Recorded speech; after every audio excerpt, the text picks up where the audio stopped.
Book of Heaven, Volume 24, July 10th, 1928. How the divine will wants to extend its dominion in everything. How the Fiat will place heaven and earth in common. Unhappiness of the human will. I was writing, and while writing I felt I was getting sleepy and was not free to write.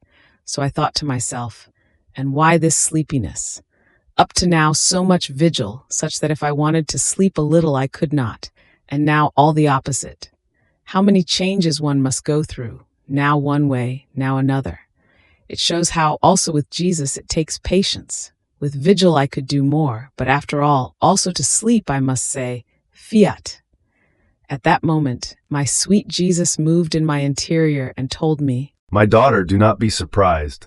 My divine Fiat wants to take its dominion in all the human acts. It wants everything to be its property and territory. It is jealous that even one comma may be taken away from it.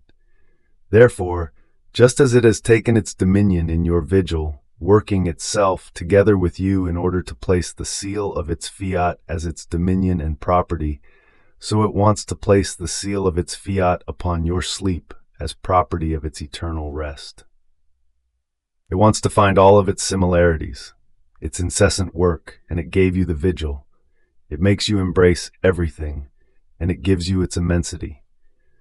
It makes you sleep, and it gives you its eternal rest. In sum, it must be able to say and do, whatever I do by myself in my will, I must be able to do together with my little daughter, because, as she gives me dominion over everything, everything becomes my will. Therefore I can say, everything is property of my Fiat in her. She has nothing left that is her own. Everything belongs to me, and I, in return, give her what belongs to my divine will.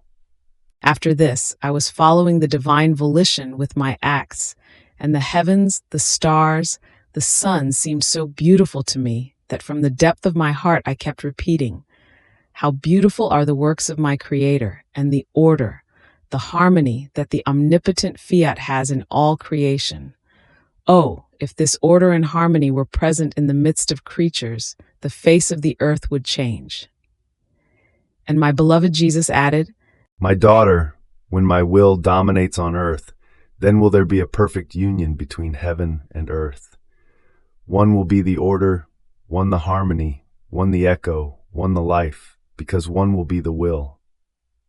Even more, as though many mirrors will be seen in heaven, and creatures, reflecting themselves in them, will look at what the blessed in heaven are doing.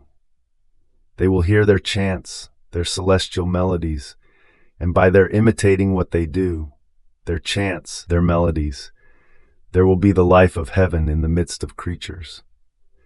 My Fiat will place everything in common, and there will be the true life of the Fiat Voluntas Tua on earth as it is in heaven.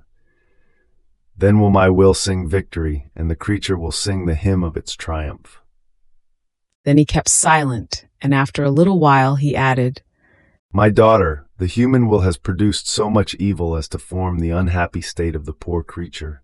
It changed her lot, her fortune. Since I am happy by my own nature, everything that came out of our creative hands in creation came out with the fullness of happiness. Therefore, everywhere, inside and outside of man, flowed perennial joy and happiness. The human will drove this sea of true and perpetual happiness out of itself, which, driven out, took refuge in the womb of its Creator, who had issued it so that all of his works might be happy.